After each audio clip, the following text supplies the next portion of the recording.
Yes, sir. Yes, mommy. Oh, de nada, de nada. I like the Spanish.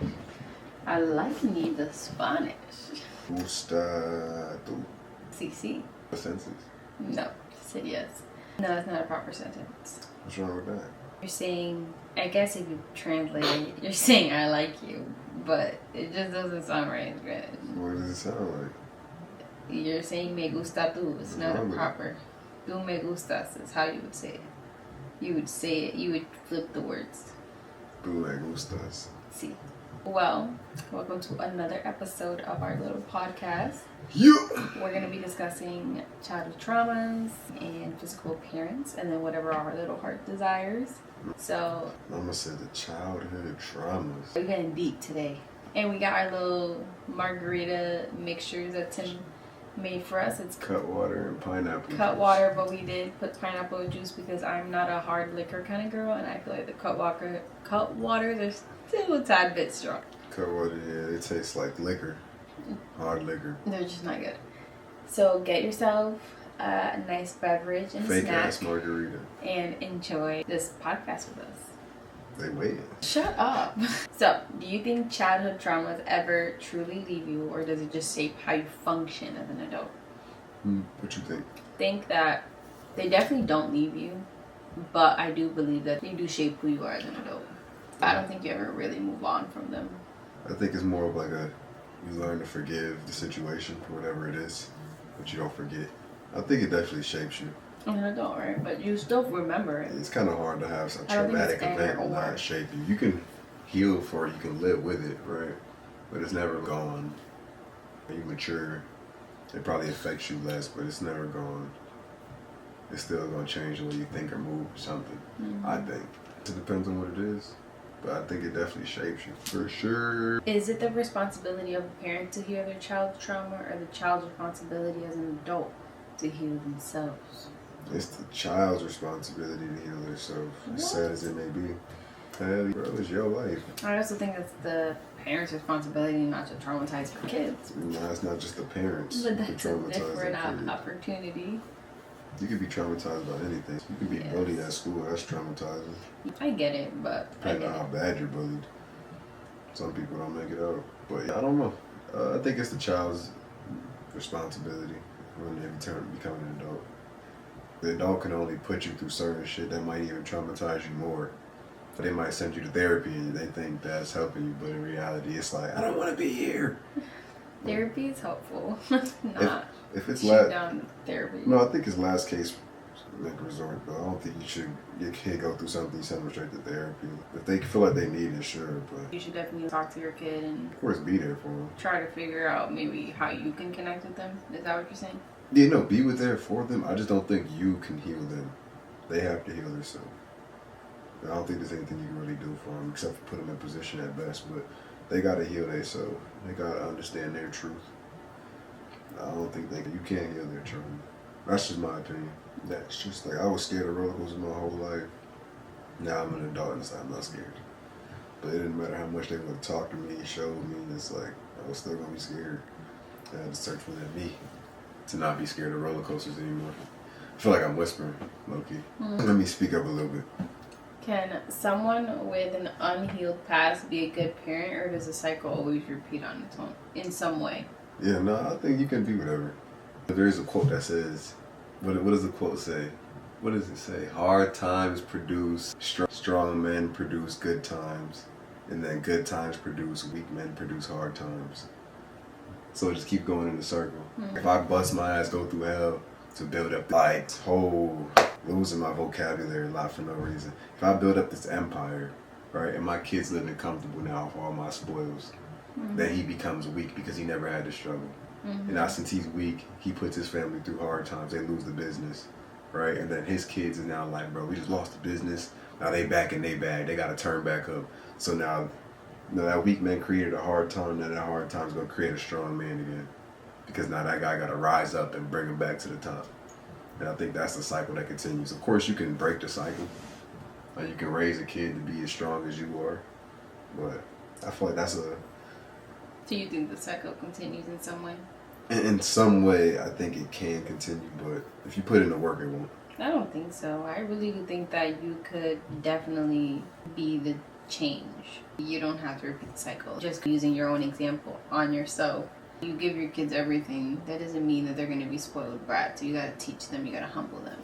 You got to expose them to different things. See, if you're just living in your rock of privilege and you're not teaching your kids, and yes, they're going to turn out to be spoiled brats that never had to work for nothing. Mm-hmm. But if you say you have X, Y, and Z, yes, but now you're going to come with me and work at this shelter. You're going to go do this. You know what I'm saying? You're going to go do that. You're going to go work so you can pay for X, Y, and Z things that you want.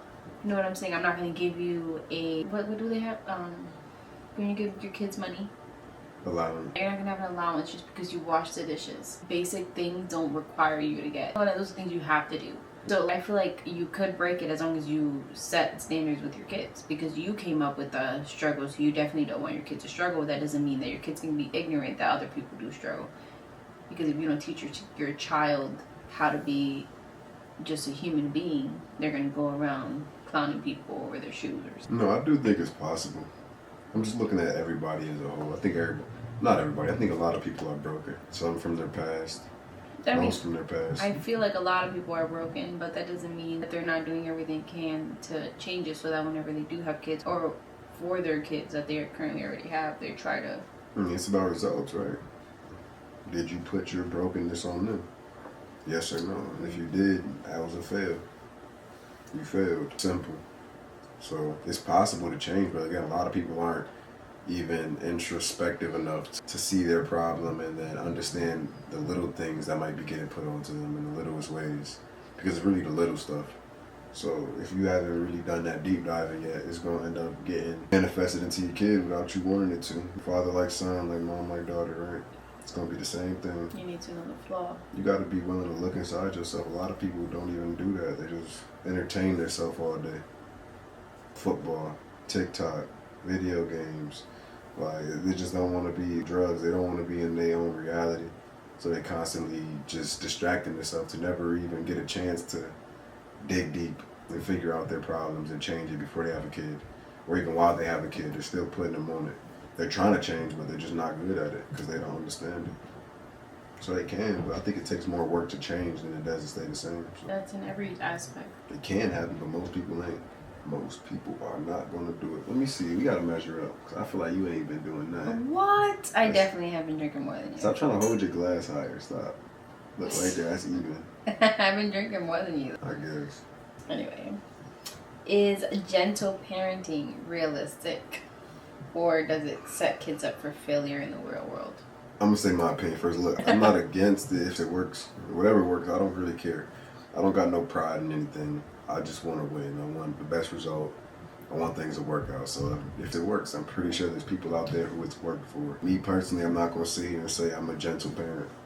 I'm not. If we in the store and he doing something wrong, or I'm doing something wrong, I'm going to yoke him up. Yo, come here. Like, what you doing? You know what I'm saying? Like, I'm going to let him know it's a serious situation. I ain't beating him, though. I'm not hitting him with a belt or any items.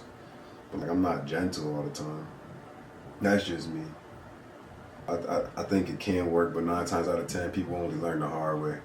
I think we have to give contents too, though. I feel like there's a lot of different types of parenting, and people consider gentle parenting as you're being passive, and you're not being passive. I think gentle parenting, and then there's a different type of word for it. I know I'm going to butcher it, but there's a word that's like conscious parenting, where it's like you're understanding that your kid is a human being just like you. And you're giving them respect.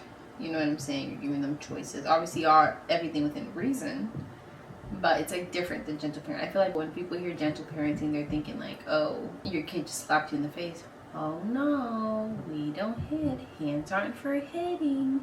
And then the kid smacks them again, and they're just smiling. No, that's not how gentle parenting works. Like, that's not how it should work.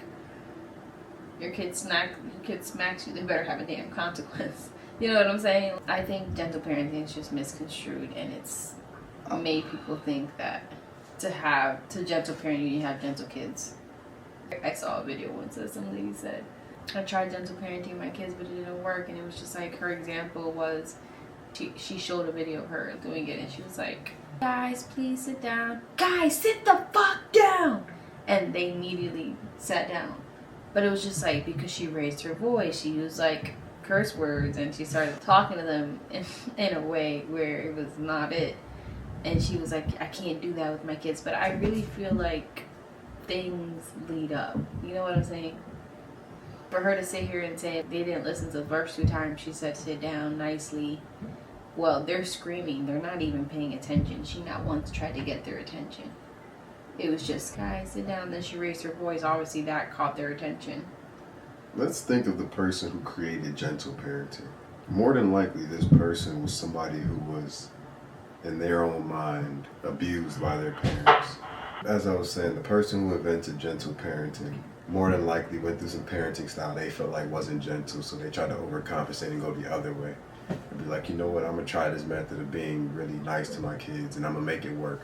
I don't care how, but I'm not going to be rough on my kids. I'm going to make this gentle parenting thing work. And I think it just evolved from there. But again, I feel like that's just one-sided. I'm not going to slap one parenting style on my kid and say, this is what you got to do. No matter what my child is like, this is what it's going to be. Like, no, like, you got to know your child and adjust from there. That's just what I think. So when it comes to gentle parenting, there's stages. What are you still going to be gentle parenting at what? When they're 17, 16? You're still going to be calling it gentle parenting? No, you shouldn't even really have to at that age at all. So you ain't even thinking about gentle parenting. But gentle parenting isn't just not hitting your kids. Okay, that's fine. You think of gentle parenting, what, at 2, 3? Those are different stages of development. To be sitting here trying to say I'm going to teach them the same way in every stage, it don't work like that. So for me, I feel like gentle parenting doesn't necessarily have to do with hitting at all. Obviously, you don't hit when you're gentle parenting, but it's not like if you're not gentle parenting, now you're whooping your child. That's not what it means at all. I think it necessarily means you're giving your kid options, or have a little bit more grace than you had when you were growing up, and you're communicating with your kids as if they are full-on grown adults. Well, for gentle parenting, it's mainly, okay, the consequence is always directed towards the same action. So if they throw a car, now you take that car away. But it's only that specific car, because it's like reaction type stuff. But it doesn't necessarily always work out. But you can't do that with a 1-year-old. It's going to go to the next car. Yes. Wouldn't make sense. Should parents put their dreams on hold for their kids, or should kids adapt to the parents' lifestyle? Nah, everybody got to compromise. You just don't understand what compromise is yet. If you're going to do it, we all going to live our life and feel So you fulfilled. think the kids should go to the parents' lifestyle? I just said we all compromise. I didn't say anybody's giving it to one side. There was a one or though, so what does that mean? It's called me making my own option. So should parents put their dreams on for the kids, or should kids adapt to the They're making it seem like it's one or the other. It's not the truth. Like, people are so quick to try to blame, like, I got kids so I can't do this, I got kids so I can't do that. I've never once blamed my kids for anything. That's pathetic and weak. No, seriously, don't blame your kids for anything. Live your life and figure it out. You can do things with your kids. You can travel with kids. You can do whatever. There's so many people that are like, oh, I don't want to have kids yet. You can travel with kids. They're actually free after a certain age. Up to a certain age. Don't blame your kid. You can still live your dreams. Things just get a little harder. Instead of getting out the car and going straight to Target, now you have to take out your stroller and put your kid in the car seat. Or in the stroller. People just don't like extra work. It's like an extra step, yes, but it's not that deep. Oh, I gotta do extra work, so now I can't do it at all. Oh, I'm fat. What are you talking about? You know what I'm saying? But that's be a lot of people's excuses. I got kids, so I can't do this. I got kids, so I can't do that. Or people started thinking that because you kids, you can't do this. Because you got kids, you can't do that. Nah, my whole goal when I have kids is to still live the same way I was living when I didn't have kids. Mm-hmm. And I don't necessarily mean in the actions, but who I am as a person. I'm not going to drain myself from my kid. That's dumb, because then I'm going to have nothing to give to them. Mm-hmm. And then they're going to start to get the effects of me not being able to give them anything because I'm drained. No, you still got to fill your own cup, live your dreams. The same way they're growing up and they're looking at you like, oh man, you got to still grow up and live your life. When we was watching our parents grow up, we didn't even know they was growing up. Mm-hmm. We was just kids and we had parents, but they were growing up too. They had a life too. They still had dreams and ambitions too. And when they don't live them, or when they didn't live them, they lashed out on the kids. Mm-hmm. Right? They would get drunk. Maybe the mom just got broken up, but now she beating on the kids, or she neglecting the kids. Or maybe the dad's financially struggling, so it's the same thing, neglecting the kids, probably beating on the kids, yelling at the kids, have you drunk, smoking too much, doing all these detrimental things, not only hurting yourself, but hurting the kids around you. So if you're not doing what's right for yourself, you're just going to be a bad person for them. I also feel like people forget to remember that this is their first time too. Like, this is their first life. You know what I'm saying? It's not like they came back, lived the whole adult life, and then, no, it's their first time being a parent to you. So they're also learning with you. And I know from my personal experience that being a mom, at least to my first son, it was hard. And I had to deal with it. And I know I messed that kid up a few ways because I didn't know all the way what I was doing. So I had to mess up a few times so I can get it right. And now with my second, I haven't repeated those mistakes. I don't think you messed them up, but you definitely had some missteps. But it's about, this was my first time being a parent, so I'm trying to give myself grace. So we also have to give our parents graces, and you guys need to give your parents grace, and the adults and the grandparents, and so on and so forth, because you have to think hurt people.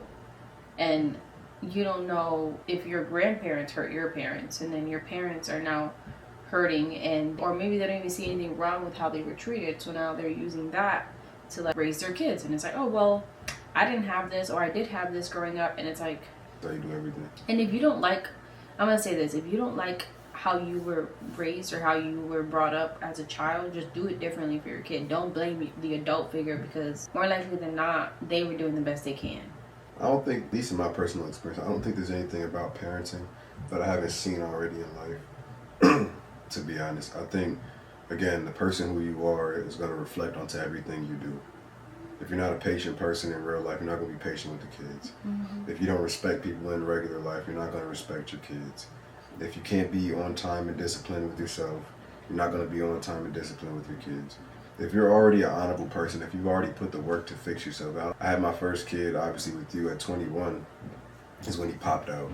But I pushed him out. But I had already put in 3 years of work into myself, plus another prior 18 years of just personal development through all the stuff that I was going through. That's 21 years of me working on myself. I never made an excuse. I took accountability for everything. Mm-hmm. So if you didn't do that same work that I did, then I can't give you any grace, because I put the work in. I struggled. I went through all the bullshit that came with it, and I made sure that I didn't put that on my kid, just for me to sit here and turn around and give you grace because you didn't feel like doing the work. It's just hard for me to accept certain people's bullshit excuses. So if you're not doing right by your kid, that's your fault, and that's that. You can be whoever you want to be. Who we are, our identity, and who we believe we are, is just rehearsed habits, right? It's not who we actually are. We can be anybody we want. And a lot of people didn't choose who they want to be. They live in an identity they didn't choose. And it's based off of the opinions and beliefs of everybody else and the things that they went through. And they never consciously went into their mind and chose who they wanted to be. They never consciously went into their mind and said, you know what? I want to be this. I don't want to be that. This affected me in this way, so I'm going to take this out and do this. They wasn't doing any of that work. I chose my identity and who I wanted to be, and I lived by it. So if you're in a habit right now, just understand that's just you right now. I can put my brain into your body and be a whole different person. So the only thing holding you back is yourself, it's your mind. So if you just fix your habits, doing anything in life, running a business, taking care of kids, being a leader of a family, whatever the case may be, it's all based off who you are as a person. So I think that's just what it is. Well, what if the people, right, let's say that, what if they just never seen a fault, right, in how they were being treated, so there was nothing for them to fix? It is the fault. Maybe they didn't see that they had to fix something, they didn't see anything wrong with how they were doing things. I mean, that just sucks. Either way, you gotta live with your results, whether you knew or not. They don't change it. If I didn't know I couldn't kill people and I killed somebody, well, it's too bad, you're going to jail. But it's not that extreme, you're sorry. But little things is the same thing as big things, because little things turn into big things. Molehills turn to mountains, you know what I'm saying? So, snowballs build up. Yeah, I just feel like sometimes people deserve grace just because not every time people can see the flaw or the trauma or the bad example that was being passed down. So now they're like, oh, well, I'm doing, for example, we could say someone was like, oh, well, my mom never watched my kids when I had my kids, and if she did, I had to pay her. And now I'm the grandparent, and it's like, I watch your kids and I don't charge you, so I'm doing better. But that doesn't mean they're better, right? Because now as you follow down, now maybe the daughter or son, where the parent is watching those kids, even though they're not charging them, they're like, oh, well, you're not looking for my kids. You only watch them when I ask, and yeah, whatever. And it's like, they think they're doing better because they're not charging, but it's not better because maybe people would want them to be a little bit more caring or more involved. I can see that. But that just still comes with self-thought, going through situations and reflecting on a day-to-day. Was this the right way I should have went about it? I get it. Not, a lot of people aren't going to do that. If you grew up in a certain way, then all you know is that. Mm-hmm. You don't even think about anything else outside of that. Yes. Again, you don't think. Main thing, you wasn't thinking. But actually, you're not going to think about anything outside of that. So that's just who you're going to become. You're not thinking about, oh, there's another way of who I can be. This is just what it is. If you grew up as a kid stealing to get by, you think that's the only way to get by through life. There's no way I can actually accumulate wealth and be stable. And this is just what it is. I got to steal to live. And that just becomes part of your identity. That makes sense. Do you think parents today are too involved in their kids' lives compared to how past generations were raised? Too involved in your kid's life? Come on now. Too involved? I don't know. Maybe once my kid grows up and he tells me you're too involved, then I'll understand. Mm-hmm. But I don't know about too involved. I guess there is boundaries to a human privacy. How involved are you really if you're too involved? Now, of course, you gotta have boundaries. So, but that's just treating everybody with respect, giving everybody their own privacy. It ain't no different than another human. So parenting, so I'm kidding. That's conscious parenting. I don't even put labels, bro. Just be a good parent. I be struggling so much, I gotta do all this extra shit. But if that's what works for you. I don't think parents nowadays are more involved. I just think parents nowadays were kids that wish their parents would be involved. I really think that's what it is. We're the parents now, but we were also the kids back in the day that we wanted our parents to show up to that school play or that recital or that sport game. But our parents couldn't show up, and now it's we're gonna do everything we can to make sure our kid didn't feel the way we felt. You gotta stop doing that with your hands. Sorry. I get it though. That'd be so annoying. Just stop. My bad. I was talking. I was getting my point. I was cooking. But I get it though. I do. But I don't think that's me tipping the scales, trying to go all the way to the other side. I think that's just me understanding what I should do for the kid to make him feel loved and happy. I don't think that's necessarily me trying to overcompensate for what I didn't have. But it is, though, if you really think about it, because you know that it's going to make them happy because you know that that's something that would have made you happy growing up. Mm-hmm. So it's similar. It's not me happy. Every kid wants that, from what I hear, from what I've seen. What kid doesn't want their parents to show up to a game for them? That ain't something that's just like me overcompensating. That's just what every kid would want. They want support. They want people out in the crowd cheering for them. Like, that's a normal thing as a human.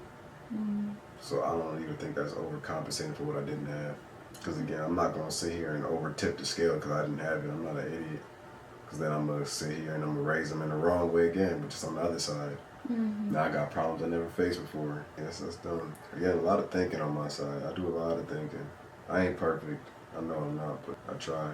Does being attractive make it easier, or does it just come with different kind of problems? So this is a question for Mr. Timothy. Well, it's a question for you. Because you came up and who made your life easier if it came with more problems?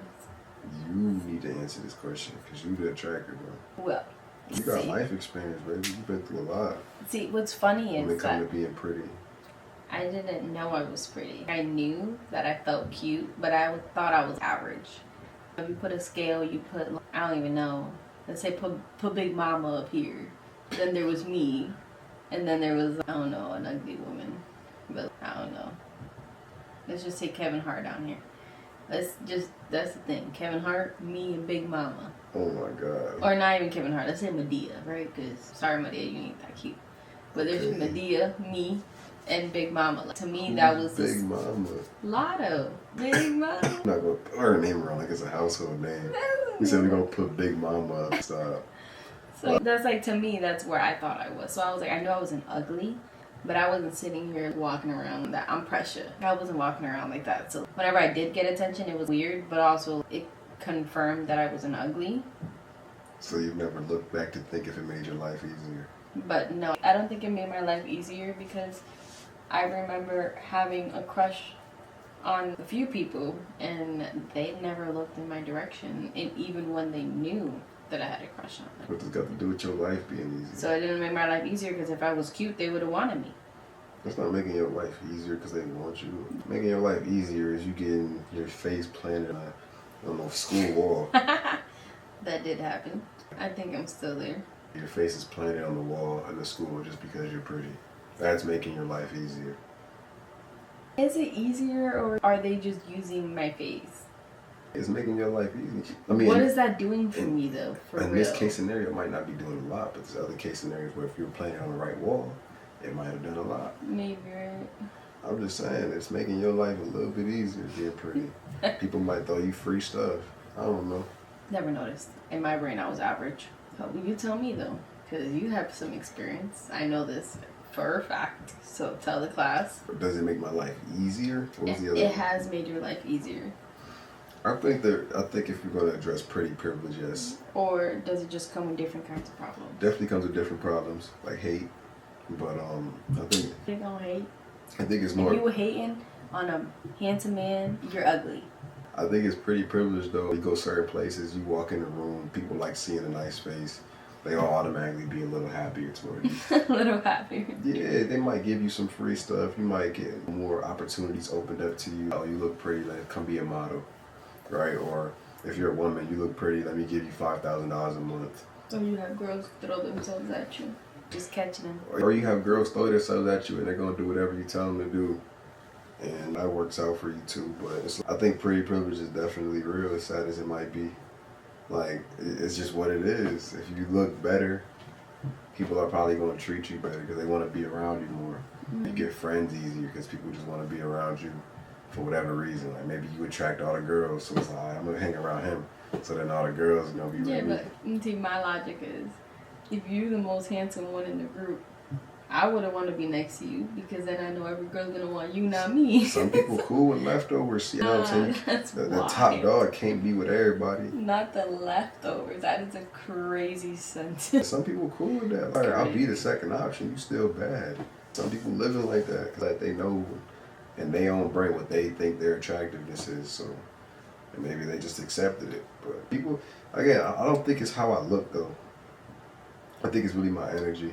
Why people are nice to me, why people treat me a certain way, but in the past, has it made it easier in my life? In the past, people didn't know your energy, people just saw your face. But what have people done for me because of how I look? Nothing really. I probably got a little bit of modeling in, but they haven't done nothing. All I got is girls trying to get my attention. What is that doing for me? Nothing. It hasn't made my life easier. It's made it harder. Nothing. If anything, it's made it harder. They all got a problem. Now I gotta fight with you. Everybody got a problem now. I think in certain cases it definitely makes your life easier. So, but has it done it for me? My life has not gotten easier. Not at all. Would you rather be average looking with a great personality or extremely attractive but shallow? I would just choose the great personality because long lasting comes behind a shallow personality. You know, you might look good as hell, but you're never gonna be able to hold nothing down. What does a good looks give you if you got nothing else to offer? Looks leave, looks disappear. People get tired of it. They're gonna look at you after a while. Your face gonna become normal. Not even normal. Like, yeah, you're just gonna be ugly. If you have an ugly personality, you are now ugly. Like, personality really plays a huge role in how your appearance is. That's a fact. An ugly, or what people would consider an ugly person, you know, as long as they got a good personality, they might look more attractive. Smiling is very contagious. Smiling makes people look better. Unless you have no teeth. Nah, you still look cool as hell. Who shames a baby, bro? They don't got no teeth. I'm when not they saying smile a baby. I'm not saying a baby. I'm saying a grown-ass person that looks like me and you. If they got a dope personality. And you make them smile, and they got nothing when they smile. If they got a dope personality, it don't matter. You might not want to get in bed with them, but like, it's different. Do you think society values physical appearance more in men or in women, and why? In women, because women make it so. I think women feel like the only thing they have to offer is their appearance. They're so shallow. The only thing they care about is how good they can look, putting on makeup, having the biggest butt, the perfect size titties, the best smile, the nicest nails, the shoes, the clothes, the cars. You have to do more maintenance. No, everything is just about how they look. But just because a woman doesn't do more maintenance doesn't mean that they are shallow. Shoes, cars, things like this. That doesn't mean they're chains, shallow. Men have the same thing. I can show you men who get their hairline. No. This isn't about who values. But you just said. No. It's not about. You're not even letting me finish. Sorry, you just talk really down right now. I'm not talking down at all. This is most women. Most women don't care about anything about how they look. Men don't care about how they look as much as they care about what they can get done. That's it. Women find men. Think like that no, mean that's most men. We're talking about most, bro. Like we talking about most people. Okay. Most women just care about how they look. Okay. Facts. Most men care about what they can get done. Facts. That's just what it is. It don't matter how a man looks. If he has money or some type of status, more than likely a woman is going to be attracted to him in some way. And then the other side of the coin, it doesn't matter what a woman, she can't cook. She can't do anything sexually, right? She's not smart. Not cool with her family, toxic as hell. So what she does? But she's just pretty. She's pretty with a fat ass. I just don't think. And that's all you need. I don't think nowadays that's enough. That's what it is now. I'm saying that's what it is nowadays. I'm not asking if it's enough. I'm saying that women value that more because they know all they need to do is be pretty, and they can get ahead. And all you gotta do is have a fat butt, and you can get yourself some money, a nice car, and a watch. Like, I can't look good and get all of that. Now he can, but the odds is low of finding a sugar mama. Or some girl just wanting to spoil you because of how you look. No, I mean, women want to be taken care of. It's real crazy if you are one of those women watching this. There's a lot of women watching that and they don't care. They shameless. They shameless. They like, fuck it. I don't care. You just hate because you can't do it. That's how they probably gonna feel, but all they care about is looking their best so they can find somebody to take care of them. I don't know. I'm like a little, I get what you're saying and I understand it, but to me it's like women naturally just have more maintenance. Regardless if we're trying to look the best for men, because men like to think that we try to take care of ourselves so we can please them. So that's not necessarily always the case. Sometimes it really is just hygiene. Men could have easily been the same way as women, getting their hair and their nails done and shaving and doing all these. They don't care about how they look. Men like hair. It makes them manly. This is all based off of how it started. Women wanted to care about how they look. Men didn't care. They wanted to get shit done. Let's go back in time. And over time, it's evolved to now what this is. Everything's hyper-driven now. And you think it plays a role? I'm asking now a different question. You think it plays a role with careers? You think if you have a better physical appearance, you have more chances of getting the job over someone with actual skill? I think it depends on who's hiring. If you get the right person, they gonna hire you because they want to look at you every day, or they feel like they got a chance at doing something with you. Like they have weirdo eyes, mind you, they're still humans. With their own desires, but I think it definitely helps you get into certain places. If you got somebody, that's why people want to go to their job interview and they want to get their hair done, they want to put on a nice clothes, smell good, because they understand their appearance is going to help them get the job. If you walk in there with no haircut, looking like you don't care about life, what you going to do with that? You know what I'm saying? So it definitely plays a role for sure when it comes to careers. Dress nice when you go to the interview. You don't walk in in pajamas with your hair out. Let's check this out. I feel like I'm dogging this. We're definitely the same. I'm trying to even it out. You keep moving. I'm lower than you. I'm not moving. My glass has thing. You're tilting. I can do that. You're tilting it too. No, my hand is straight. Yours is not even. Babe. My hand is straighter than a mother. So how is yours straight when your mind is straight? You could look at the camera right now, and I'm literally straight. Babe, I'm holding mine higher, and it's still not even. Whatever. I'm still lower than you, babe. You're tilting. I'm not tilting. Mine is straight. You're mad. Look, babe. I'm looking at your glass I right have now, not moved an inch. I have less than you. I have not moved an inch. I have less than you, babe. Doesn't matter how you slice it. It's clear as day. Nah, Daddy said, I have less than you. I have less than you. Meanwhile, this thing is on the side. You're babysitting. I'm not babysitting. You're babysitting. Would you want to be a stricter parent or a cooler parent? I want to be both. But if I had to choose, I'm choosing strict. Because cool only helps me. Strict helps them. What about you? I'm already a stricter parent. I'm trying to be a more nicer parent, but I'm very strict. I don't play with my babies. You gonna be respectful men in this society. You gonna carry yourself in a good way, and you're gonna have good teeth. That's just me. Your hygiene has to be the par. You're gonna be respectful, and you're gonna be kind. And you're just not gonna do what you gotta do. You're gonna learn how to speak to people. You're gonna learn how to act. If I gotta teach you in a way that you may not like me afterwards, that's fine. But at least you grew up to be a respectful person. What's harder, forgiving your parents or forgiving yourself? Personally, I would say forgiving my parents. Overall, I don't know if it's hard to forgive somebody else over. I don't think I've ever had myself in a situation where I couldn't forgive myself. I've always given myself grace and understood that I make mistakes because my whole life, all I did was make mistakes. Since I was a kid, I came up off of making mistakes. All I did, I literally just failed forward my whole life. So I learned how to give myself grace at an early age. So I never had a problem forgiving myself. But I think most people probably forgive somebody else before they can forgive themselves. That's what I think. I was gonna say I struggle myself personally with forgiving myself. I don't think I give myself much grace, but I also grew up being the person that was the butt of every joke. I was always the one being punched. Punch you and everybody laugh. Yeah. You want to cry? I was never physically punched, but I was definitely verbally punched all the time. So I think that for me, it's very hard for me to give myself any grace. Verbal beatdowns. For sure. He's like, ha ha ha ha, look at her, she ugly. And here, I am ugly. I know. So yeah, I think for me, it's forgiving myself. I'm really good at forgiving other people, even when they do me the worst way possible, and I probably shouldn't forgive them. I'm really good at forgiving other people. That's what I was thinking. Most people probably, it's easier to forgive other people than yourself. Yeah, because you have to take accountability, I think. To forgive yourself.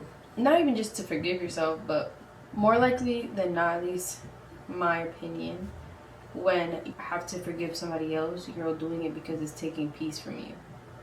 It's like me staying mad at you is ruining my peace, and maybe I can't talk to you, I can't hang out with you, I can't move on from this. Do you know what I'm saying? Now it's like a burden to me, so I'm gonna forgive you so you can get over it. But usually when it's yourself, you tend to suppress that feeling until it bottles up, and then you're like, damn, why did I do this?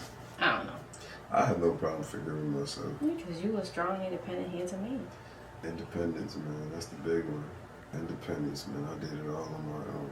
What would you say was the most overrated physical feature people obsess over? I'm thinking white toenails. That's just my opinion. People be a man hyped over white toenails. I don't get it. That's what you like. People be like, oh, my girl gotta get the white toes, and I'm gonna do something for y'all. Nah, you probably don't even see nothing, because I don't really enjoy my toes. You don't see it like the I never cared to. I'm saying that in the sense of maybe if I did it more often, you'd be like, I see the appeal, I see the attraction. Because you're like that sometimes. I think if I cared more, you would have done it more. Very true. But I also feel like you're like that in a sense, even with different things. You're like, oh, I don't really care if we get a blanket for the couch. But then I get it, and you're like, yeah, this is solid. And now you're using the blanket for the couch. I can admit it. So then that's, you know what I'm saying? Something simple as that. So maybe if I were to do my toes white all the time, you'd be like, you do look cleaner. You do look more put together and more intentional about your appearance. But it won't change how I feel. No, but it's cool. I think you would appreciate it. Whether you got it or not, I don't care. But now that you got it, it's like, that's cool. I ain't tripping. If you paint your toes, I don't know. People care about painted toenails, but I don't care. Well, I would say the most. As long as you look put together, like you ain't just hanging over your toes and nothing. They all broken and raggedy. You good. I would say the most overrated feature is being either too skinny or too thick. What you think too skinny is something that's rated high right now? Or too thick, yes. I feel like people want to be skinny to the point where they're surgically removing part of their bellies to be small. And then there's other people who are skinny and they want the BBL and they want the plumpness. I think that's all overrated. So you think... Just be yourself. So it ain't even a too skinny, too thick. It's like that hourglass shape. Yes, they want to be like... The hourglass is overrated. That's a lot. That's overrated. That's not realistic. And 10 times out of 10, someone's going to look at you and they're going to know that that's fake. It only look good when it's natural. Trying to mimic it, it don't really do the same effect when it comes to BBL. Lipo, cool.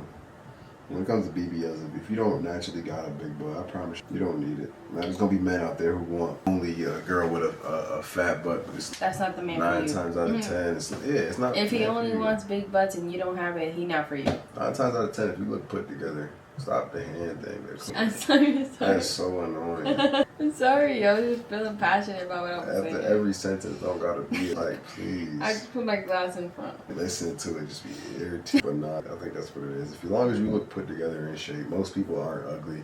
They just don't take no care of their body. If you just put yourself together as a female, whether you're skinny or not, dress appropriately to what your body's like, you're gonna look good. The same girl that's thick as hell, you're gonna get the same amount of attention. You're straight. You're fine. I think confidence goes a long way. Confidence. It's a big one. You gotta have confidence. Leave my cup alone. That's fine. Finish your drink. I'm finishing mine. Don't gotta worry about me. Bottoms up. Parenting style in one word. My parenting style, real. I ain't about to fake nothing with you, bro. If I'm not in the mood, get away from me. You know what I'm saying? If I'm in the mood, let's go play. I don't care if you had a bad day. If you did something stupid, you're getting punished. You know what I'm saying? We could be out at the party. We could be having fun right now. We're going to keep having fun. We're going to have a great day. Step out of line, nah, I got to be this. And I'm going to just keep it all the way 1,000. If you're wrong, I'm going to tell you you're wrong. If you're right, I'm going to stand beside you. I'm going to move with respect. I'm going to talk to you like what you deserve to be talked to for whatever age you are. I'm not going to be explaining shit to a 1-year-old. It's pointless. I just real. Like, I'm just real. That's it. That's my parents. I ain't about to overcompensate. I'm not here for your feelings. I'm here for what's right. Not here for your feelings. Sometimes your feelings is what's right in that moment. Whatever makes sense, but I'm trying to think of my one word. whatever's right is what I'm going for. It ain't about you. It ain't about me. It's about being a respectable person and doing the right things. I don't want to use your same word. Winging it. Does that count as one word?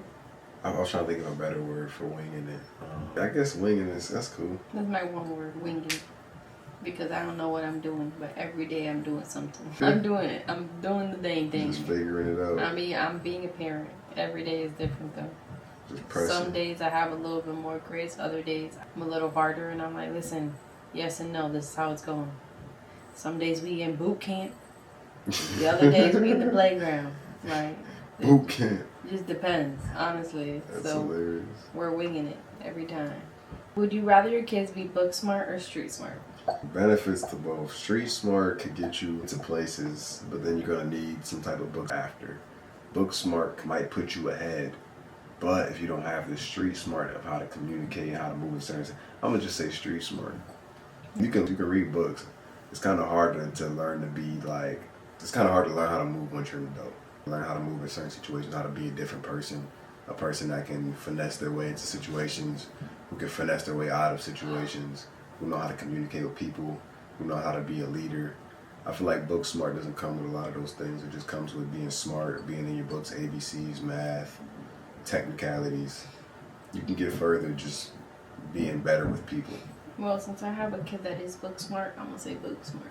Because my baby is hype that man all the time. Hype him up. He's a very smart kid, and I feel like he would be street smart if he was in the streets. But he not in the streets. He in the books. I know, right? So maybe he just needs more exposure. I don't know. But street smart will get you a lot further in this life. I definitely can see that, but I also feel like street smart comes with a different personality and different character. You think so? Street smart ain't hood gangster. Street smart is just knowledge of being out and about, being in public, how to be around everybody. But street smart, at least the way I'm taking it, is very much like you have to have hood-like experiences for you to understand how to get in and out of situations. That's not what street smart is. So street smart is just is life experience. That's street smart. Street smart is life experience. It's book experience. So if you're book smart, you know everything to the book, how to do all the equations, all the history, and all these things. The person who's street smart knows they've been through a lot of life experience to the point now where they like, I know how to move in this scenario, I know how to move in that scenario. It don't necessarily mean you're good or you're from the ghetto. You just know how to move through life. The person who's book smart probably isn't as good at moving through life and figuring things out. They probably don't like people as much. The person who's street smart probably don't like books as much and reading and caring about the technicals. They just gonna figure something out. last question. Does trauma make you stronger or just broken in a different way? Well, it ain't about what it makes you, it's about the potential. See, with every bad scenario, there comes a seed of equal or greater opportunity. So if you're going to take your pain and turn it into something, you can do that, or you can just take your pain and let it sit. But I think anybody who goes through a lot of trauma or pain has the potential or a greater potential to turn that around. So as bad as it is, you can make it that same way on the other side as great or even greater if you know how to channel your pain. So I think it comes with an opportunity to be great, but you have to take advantage of it. It doesn't make you this or make you that. You're given an opportunity now. You're given a chance. You're in the raffle. I think it's beautiful when someone takes a trauma and is able to transform it. But I do believe that a lot of times someone is just broken in a different way. I really do feel like a lot of people are broken in society and they just choose to ignore it. They just avoid their problems. They avoid what makes them hurt so that they don't have to hurt no more. But it's not like they're facing their problem head on. I feel like the people who do face their problems head on, that's beautiful. I wish more people would do it so that, like you said, they could grow from it. A lot of people don't. They just control, delete. Like there's certain people out there since they was 8 years old, 9 years old, they grew up killing and robbing and stealing and just murdering, shooting, stabbings. Well, that's a lot. And then now they're 35 and it's like they're able to tap into a whole different side of life that now that they've transferred over from the negative portion of it, they're in a more positive mind, but they can still use that same life experience and take the positive and turn it into something else. Whereas a person who's been through nothing is just like they're a positive person, but they really don't got nothing like about them. The people who've been through the worst stuff, man, they're great people. If they took the time to change. If they took it for good, because sometimes people are scared. But if they took the time to change and become a better person, man, they'd be some of the best people you can meet. They'd be the realest, the most authentic. They can give you the best advice, all of that. They're down for you, whatever, loyal. Those be the best type of people because they already been through the pain. They've been through the hardship and the struggles. They know what they need and what they don't need, what they needed when they was back then. So more than likely, they're going to try to be that now. So, gotta have somebody with... Some textures are funny sometimes. Can't be smooth-brained out here. Yeah, I got somebody with some texture. Yeah, I ain't no smooth brain. Smooth brain. Funny. That's so funny. He said texture. It's a new one. I'm glad y'all joined us on this podcast. Our drinks are done. Cheers to that. Again, we just like to talk, man. We like to communicate. We like to open your minds, inspire. We just like to do that. We like having conversations. So at some point, we're going to start turning these into lives where we can try to open it up more and have deeper debates. And maybe one day we'll even progress to the point where we can sit down in front of people and do the same thing. So definitely comment down below your thoughts on our conversations and what you think. Also, mark conversations y'all want us to hit on because we can definitely do that. Because again, there's no topics that are off limits for us. We are here for it all and we are going to discuss it all. But obviously, if you guys have some specific topics you guys want us to talk about, we can do that. It don't matter what it is. Yeah. Honestly, it don't matter what it is. Is the earth flat? Yeah, aliens exist. We can talk about anything. So we down for it all. But until the next video, thanks for joining us. Peace. We out. 103 out. Yeah, I think I have a white baseball cap on.